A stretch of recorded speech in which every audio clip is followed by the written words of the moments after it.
Hey everyone, Clayton speaking. I'm back. I haven't posted a video for a few weeks now because we've been having a little bit of trouble with our internet service provider, but I'm not going to go into that. Anywho, it's good to be posting a video on YouTube again. Hello everyone. This is the Hellbrute I've done for Mike Scott. This was part of my 100 subscribers competition, which is a couple of months ago, a month or so ago. But so I've gotten this guy finished now. Took me quite a while to paint these guys, only because I've done a pretty insane amount of detail on them. If I was painting something like this on a commission, I don't even know whether I'd be able to do it quicker, to be honest. Just because like I said, the amount of detail that I've put into it is pretty insane. You can see all the little skull faces and ghost faces, and there's little eyes peering out of the armor, and then I've gone and hopefully I can get a focus here, but I've got the pink eyes showing through here, the pink eye on his chest there, and focus, the dragon's eye on there. Oop. Eyes within eyes within eyes on the faces up there. And did the base. The base was inspired by the fact that I was actually playing Dawn of War Soulstorm. And I know Mike plays that game as well. He plays Dawn of War, and I was kicking the crap out of Chaos with my Eldar, and I noticed all these little wiggly things coming out of the Chaos sort of fortress thingies, and I liked it. I thought it looked really cool, so I thought that'd look pretty sick on the base. So I've a Dawn of War inspired basing on this one. Because Space Wolves are so popular at the moment, I decided to paint that as a Space Wolf helmet. So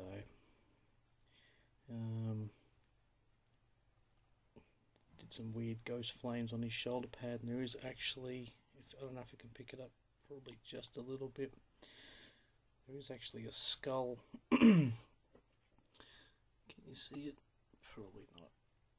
Yeah, just in here, there's actually like a ghost skull in there that you can see. I've got some light blazing at the minute, so it's all pretty harsh lighting. But there we go. All weird color tones and highlighted with blues around the black, because that's what Mike wanted. Like Mike's trying to do all of his chaos stuff, Black Legion kind of deal, but he wants everything highlighted with the blue instead of the grey, which I really like. I think I kind of prefer the chaosy stuff with the blue highlights, blue edge highlights and whatnot, because it just gives it a more sort of ethereal, chaosy sort of a look, so a ghostly look. So it all looks pretty good. I'm pretty happy with it. Mike's friggin' wrapped with it, so happy times. So that's that one done. I'll get a few. I've got a mate that's a pro photographer, so he's going to take some shots of it in the light box, blah blah blah, and I'll post those up at some point. So that's number one down. Number two is what we've dubbed Old Pink Eye. So this is an old one eye. Again, pretty insane amount of detail on this one. This is actually a commission piece for a buddy of mine, Ace Face Wargaming. I hope he doesn't mind me saying that. I'm pretty sure he won't. So yeah, I'm doing this nid for him, and I think it's Be'lakor. I hope that's right. It's Chaos Demon and also the Greater Demon of Tzeentch. So I've done some pretty crazy stuff I've made up. I don't know whether you guys will be able to see this. Hopefully you can. I've done the drooling effect coming out of his mouth. It's all greens, all different shades of green. Probably better that way, actually. And when you hold it up to the light, let me see if I can do this.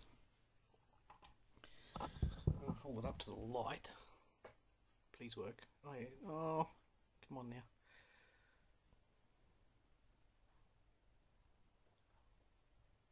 It's not going to work, is it?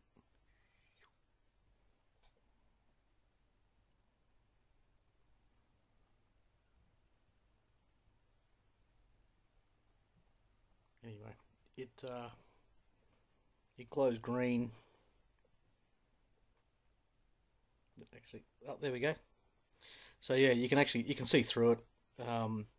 I've used different levels of green. I mixed different shades of green with PVA glue, with different viscosities, just to get them to run at different times, just so I can get some high spots and low spots. Yeah, I know, more crazy shit that I do, but it's what I do. So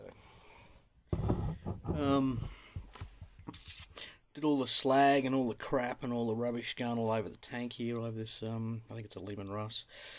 The reason I haven't done any lensing on this is because to me it's destroyed. So I was going to paint blue on here and do all of that, you know, gemstone effect that I do, and, you know, make it look like a real light. But when I did it, I actually thought, no, that looks stupid, because it looks like the light's working on a busted ass tank. So that didn't make any sense to me. So I went back over it, painted it all black, did the metallics, and then did the rust over it. So got it to look like the sort of the exhausts and whatnot.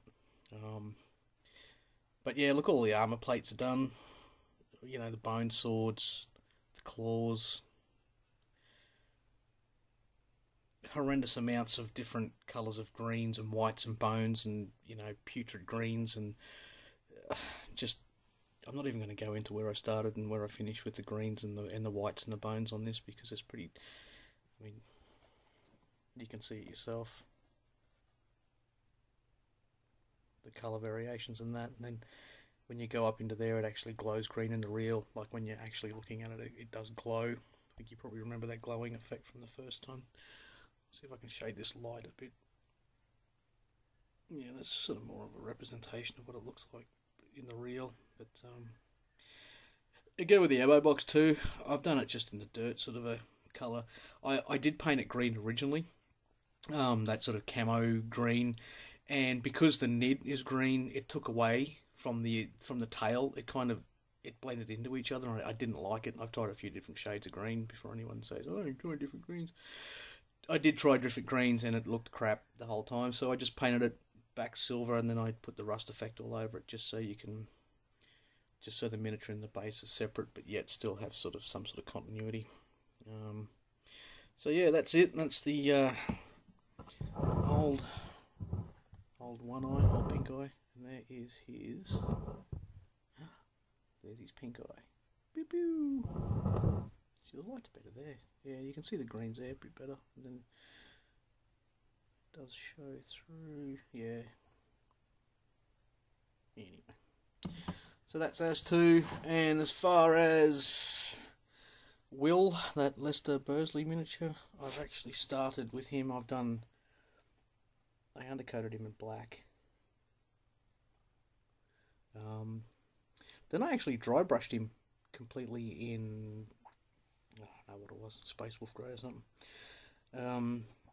Because I've never painted this style of miniature before, the reason I dry brushed it in grey is I wanted the detail to pop itself out to me. So because I want the miniature to have a dark feel, I undercoated it in black, and then the detail got a little bit lost, to be honest. It's a great sculpt, it's a really nice sculpt, and I didn't want to miss any detail, if you know what I mean. So I just did a quick dry brush of a lighter grey on top of it, and then I can pull all those greys back in, because I want the cloak to be black anyway. His pants will be predominantly a black to a dark brown. His boots will be black with non-metal metallics. So yeah, the black undercoat was the way to go with him. Generally, when I'm going to do something with skin tones and stuff like that, I'll do a white undercoat, but I think I really want him to be looking sort of all, you know, Mad Max 2 Warrior of the Wasteland style deal. So yeah, that should be hopefully pretty cool. Anyway, I'm rambling on. It's nearly a 10-minute video already, and you guys probably lose interest at about 3 minutes, because I know I generally do. So there we go, guys. More stuff I've been painting. I hope you like it. Please like, comment, subscribe, and I'm going to leave you with my Bundaberg rum coffee cup. Alright, sweet. Cheers, guys. Later.